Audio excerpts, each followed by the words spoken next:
ലൈവിൽ ഇപ്പോൾ big boss ഒരു ടാസ്ക് കൊടുത്തിരിക്കുകയാണ് കണ്ടസ്റ്റൻറ്റുകൾക്ക്. ഈ വീട്ടിൽ വന്നതിന് ശേഷം അവർക്ക് ഏറ്റവും ഇഷ്ടപ്പെട്ട എന്താണോ ഒരു പ്രോപ്പർട്ടി, ആ ഒരു പ്രോപ്പർട്ടിയുടെ അടുത്ത് ചെന്നിട്ട് അത് കാരണസഹിതം വിവരിക്കേണ്ടുന്ന ഒരു ടാസ്ക്കാണ് കൊടുത്തത്. അപ്പോൾ ആദ്യമായിട്ട് ആ ടാസ്ക് ചെയ്യാനായിട്ട് വന്നത് അനീഷാണ്. അനീഷ് പറയുന്നുണ്ട്, ഞാൻ ഈ വീട്ടിൽ വന്നപ്പം ആദ്യമായിട്ട് കിട്ടിയത് ഈ വെള്ളം കുടിക്കുന്ന ബോട്ടിലാണ്. ആ ബോട്ടിലിനെ പറ്റി സംസാരിക്കുകയാണ്.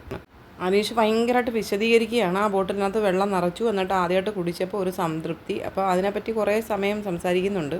എല്ലാ ദിവസവും ഞാൻ കൈകൊണ്ട് പിടിച്ച ഒരു കാര്യം ഇതാണ്. 2-3 പ്രാവശ്യമെങ്കിലും ഞാൻ ഈ ബോട്ടിലിനകത്ത് വെള്ളം നിറച്ച് കുടിക്കാറുണ്ട്. അതുകൊണ്ട് ഇത് അത്രമാത്രം എൻ്റെ നെഞ്ചോട് ചേർന്ന് നിൽക്കുന്നു. ഇതൊരിക്കലും വിട്ടുകളയാനായിട്ട് ഞാൻ ഒരുക്കമല്ല. ഞാൻ വീട്ടിലേക്ക് കൂടെ കൊണ്ടുപോകുന്നെന്ന് പറയുന്നുണ്ട്. കൊണ്ടുപോകാൻ ആഗ്രഹിക്കുന്നു, പക്ഷെ തന്നിട്ടില്ല എന്ന് നെവിൻ പറയുന്നുണ്ട്. ബിഗ് ബോസ് ഇത് തരണം, ബിഗ് ബോസ് ഇത് തരണം, ബിഗ് ബോസ് അതൊരു 4-5 പ്രാവശ്യം റിപ്പീറ്റ് ചെയ്യുന്നുണ്ട്. അന്നേരം ഉടനെ നെവിനാണ് സൈഡ് ചെയ്യുന്നുണ്ട്, പറയുന്നുണ്ട് കൊണ്ടുപോകല്ലേ എന്ന് പറയുന്നുണ്ട്. നെവിൻ്റെ സ്റ്റൈലിലാണ് ആ പറച്ചിലൊക്കെ.